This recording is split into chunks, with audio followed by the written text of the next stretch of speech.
두 번째 그 다음 페이지 넘겨보시면요. 8가지 복이라는 글이 있어요.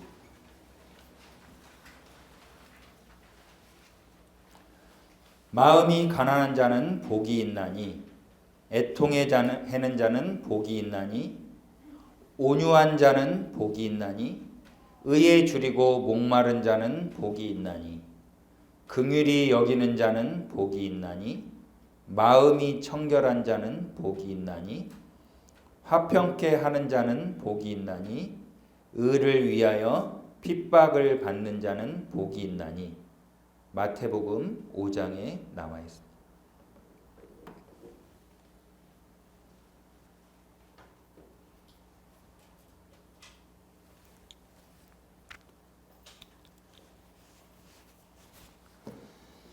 많이들 들어보셨던 말씀인데요. 저는 이 구절 중에서 첫 구절이 제일 사실은 곰곰이 생각해보는 구절이었어요.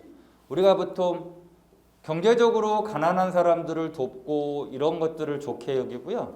마음 부자 되세요. 마음이 풍요롭다 이런 말들을 들었는데 왜 마음이 가난한 자는 복이 있다고 했을까? 마음이 풍요로워야 복이 있는 것이 아닐까? 이런 생각을 했어요. 중개 일을 하시다 보면 아까 말씀드린 대로 다양한 욕망을 가진 손님들이 찾아오시게 됩니다. 그분들은 마음을 바꾸고 계약을 바꾸고 계약을 어기고 조건을 어기고 힘들게 합니다. 그리고도 큰 소리를 칩니다.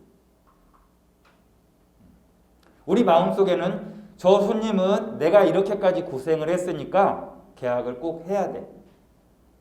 나는 저 손님한테 이러이러한 방을 어렵게 알아드렸으니까 수수료를 꼭 이만큼 줘야 되라는 기대를 가지고 있어요. 근데 아시겠지만 수수료는 협의하게 돼 있어요. 그래서 처음에는 아무 소리 안 하시더니 이제 잔금 날 때 다른 소리를 하시게 돼요. 우리가 가진 마음의 기준에 의해서 분노가 솟고 미움이 솟습니다. 물론 당연한 거예요. 그런데 그 당연한 것을 조절하지 않으면 우리는 마음을 다치게 돼요. 꼭 이래야 한다. 지켜야 한다. 나는 고생했으니까 보상받아야 한다. 이런 저러한 마음들로 우리 마음이 가득 차 있으면 다른 마음을 받아들일 수 없다는 거예요. 우리 마음에 고정관념이 가득 차 있으면 마음을 받아들일 수 없다는 거예요. 우리 마음이 비어 있다면 우리가 뭔가 없다는 걸 가난한다고 하잖아요. 가난하다고. 우리 마음에 뭔가가 가득 차 있지 않다면 우리는 자유로울 수 있어요. 부동산에서 제일 중요한 것 중에 하나가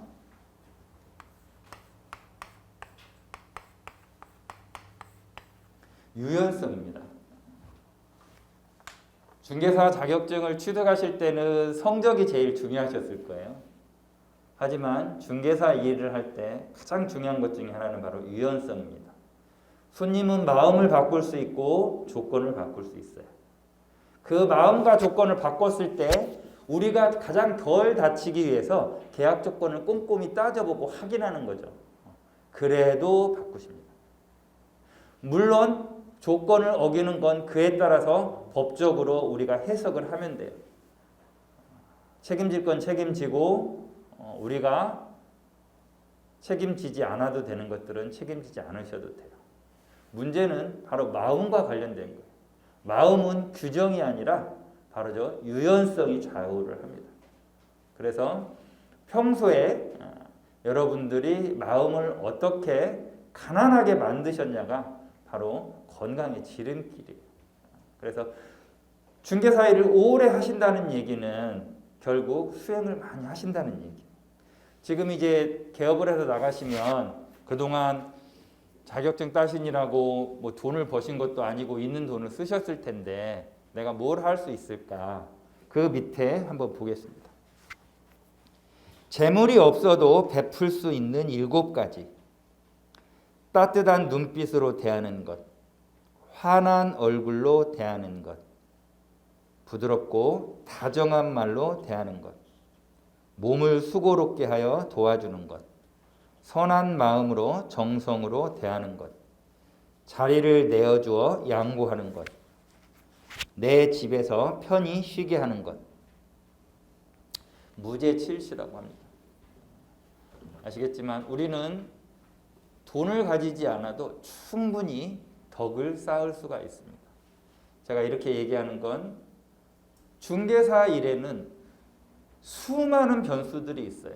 그리고 수없이 다양한 사람이 옵니다. 저도 중개사 일을 하면서 제가 생각한 것보다 재산이 많은 분들이 오셔서 상담을 하십니다. 그러면 소문나지 않게 조용히 처리해달라고 하세요. 자식들 간에 분쟁이 날까봐 팔고 조정하려고 하시는 거예요. 그리고 부부 간의 내밀한 일들도 상담을 하세요.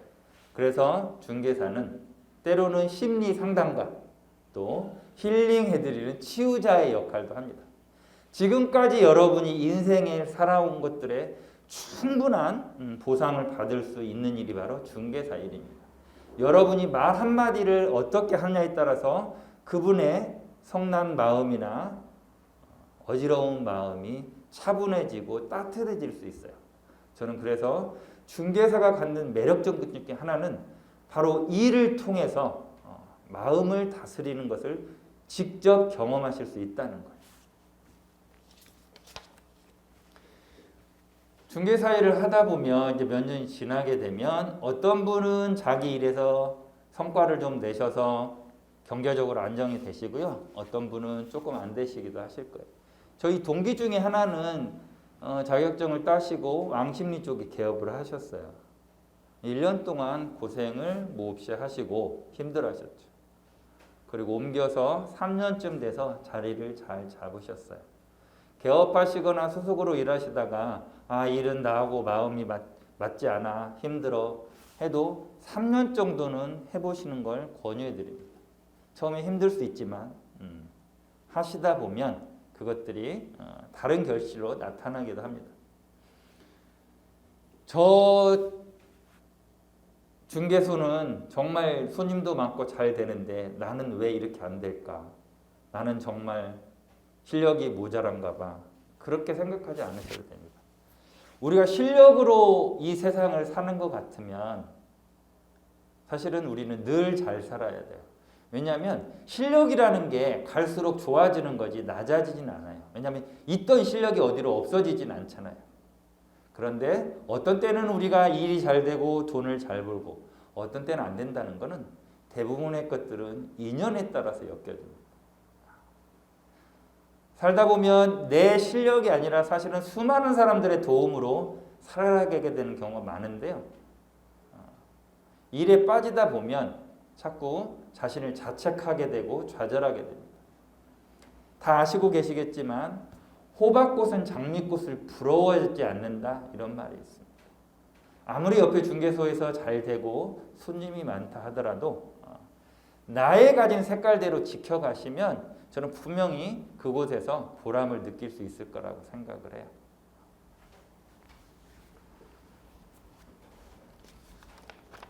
대추 한 알이라는 시입니다. 대추 한 알, 저게 저절로 붉어질 리는 없다. 저 안에 태풍 몇 개, 저 안에 천둥 몇 개, 저 안에 벼락 몇 개, 저게 저 혼자 둥그러질 리 없다. 저 안에 무서리 내리는 몇 밤, 저 안에 땡볕 두어 날, 저 안에 초승달 몇 날. 장석주라는 시인이 쓴 시입니다. 여러분이 중개사 일을 하시게 되면서 겪는 수많은 일들이 이렇게 때로는 태풍이 치고 천둥이 치는 것처럼 힘들고 좌절하고 이런 것들이 있을 거예요. 하지만 결국 그 결실로 맺어서 여러분의 마음 공부에 저는 큰 힘이 되리라고 봅니다. 그 밑에 보면 응무소주 이생기심인데요. 이게 한자로 돼 있는 글인데 그거를 풀어보면 머무는 바 없이 그 마음을 내라. 이걸 우리 실생활에 적용하게 되면 집착하는 바 없이 그 마음을 내라. 이런 글이라고 합니다. 아까 말씀드렸지만 수많은 손님들 중에서 나하고 인연이 된 손님이 계약으로 결실을 맺을 수도 있지만 그렇지 않을 수도 있고요.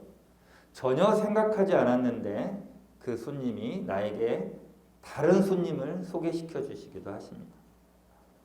그래서 일을 할 때는 최선을 다해서, 그렇지만 계약의 결과는 내려놓으시고, 그거는 보너스와 같은 것이라고 생각을 하시면 훨씬 마음을 다스리는 데 도움이 되실 것 같아요.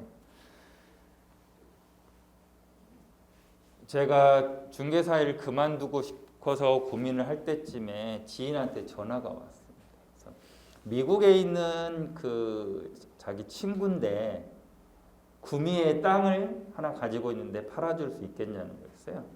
그럼 구미 부동산에 연락을 하시면 되는데 그 땅이 특수한 사정이 있었어요. 그 땅을 17년 전에 사놨는데 이분이 미국으로 가신 지가 17년이 된 거예요. 그리고 지금까지 한국으로 안 오신 거예요. 삼성전자 연구소에서 근무를 하시다가 미국으로 파견돼서 1년 정도 근무를 하셨다고 합니다. 우리나라 대기업에서는 정말 이렇게 치열한 경쟁을 하면서 일을 하셨다가 미국으로 가니까 주 5일 근무에 휴가도 넉넉하고 그 다음에 일찍 퇴근하고 너무 여유로운 생활을 해서 복귀를 하지 않고 미국에 그대로 다른 일자리를 알아봐서 계신 지가 17년이 흘렀어요. 그리고 한국에 사는 자기 형을 통해서 알아봤더니 그 집에 다른 사람이 들어와서 농사를 짓고 사는 거예요. 그게 17년이 됐어요.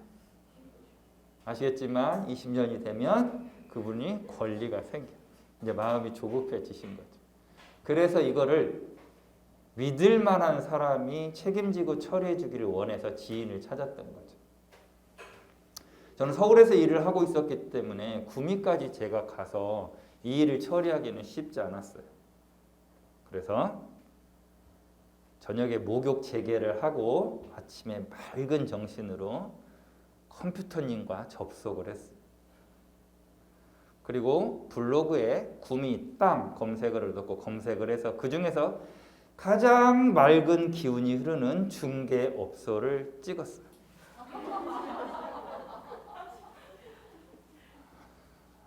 전화 통화를 해서 보니까 역시 맑은 기운이 전해졌어요. 그래서 이 부동산에게 있는 그대로 설명을 했어요. 현재 이 소유자는 미국에 있고 이곳에 다른 사람이 와서 점유하고 있고 내 수수료의 절반을 당신에게 주겠다. 당신이 해야 될 일은 그 점유자가 퇴거할 수 있도록 해주고 이분이 미국에서 오는 거니까 휴가를 내서 오는 거니까 테이블에 앉았을 때 계약 조건이 어그러져서 계약을 안 하게 되면 직장에 휴가 낸 거, 비행기 값 여러 가지가 문제가 되니까 반드시 성사되게 해달라. 대신에 나는 이 땅은 다른 곳에 내놓지 않고 당신하고만 거래를 하겠다. 이렇게 얘기를 했어요. 저에게 부탁한 손님도 이게 쉽게 거래될 거라고 생각은 안 하셨던 거예요. 그런데 보름이 안 돼서 연락이 왔어요. 손님이 나섰다. 그리고 여러 가지 조정 과정을 거쳐서 내려가서 하게 됐어요. 구미 부동산에서 다른 부동산 땅보다 이 땅을 거래하게 된 거는 다른 땅보다 수수료가 더 생길 수 있다는 거였죠. 아까 유연성을 말씀드렸죠. 내가 1대1로 똑같이 처리를 하지 않고 저는 서울에서 다 그냥 전화로 처리를 하면서 실제 수고는 현지에 있는 부동산이 다 하는데 똑같이 수수료를 갚겠다고 하면 그거는 저는 욕심이라고 생각을 했어요. 저는 욕심. 그리고 보통 땅은 아시겠지만 인정작업이라 그래서 손님이 원하는 가격과 부르는 가격을 다르게 해서 중간에 그걸 이용하게 돼요. 저는 일체 그걸 하지 않았어요. 왜냐하면 그걸 하게 되면 막상 계약서 쓸 때 계속 생각을 해야 돼요. 집에 가서 머리가 아파요. 그리고 그런 일은 제 체질에도 맞지 않았고. 근데 땅 거래를 하시는 분들은 좀 크게 수수료를 갖고 싶어 하세요. 근데 저는 수수료보다도 미국에서까지 와서 이 땅을 거래하고 싶다 하는 분의 마음을 만족시키고 싶었어요. 이 거래를 해보고 싶었어요. 아마도 제가 거래를 할 수 있었던 거는 순전히 그날 컴퓨터의 우연 때문이라고 생각을 합니다. 제가 실력이 있었다면 계속 거래를 했겠죠. 그렇지 않았어요. 제가 이 이야기를 말씀드리는 거는 어떤 일은 때로 내가 무언가를 하려고 애쓰지 않아도 어떤 손님이 소개시켜 주신다는 거예요. 그리고 그 계약을 마무리 짓고 미국으로 가시면서 그분은 저에게 원래 주시기로 하신 수수료의 2배를 저에게 주셨어요. 물론 그분이 2배를 주시지 않았어도 저는 하나도 서운하지 않았어요. 왜냐하면 저는 처음부터 마음을 그렇게 먹고 있었기 때문에. 제가 늘 이런 마음으로 중개를 하는 건 절대 아닙니다. 그럴 리가요. 그렇죠? 저도 아침에 맑았다가 저녁에 흐려지고 아침에 흐렸다가 저녁에 맑아지기도 하고 그렇습니다. 저는 지극히 평범한, 저도 욕망에 휘둘리는 그냥 평범한 사람입니다.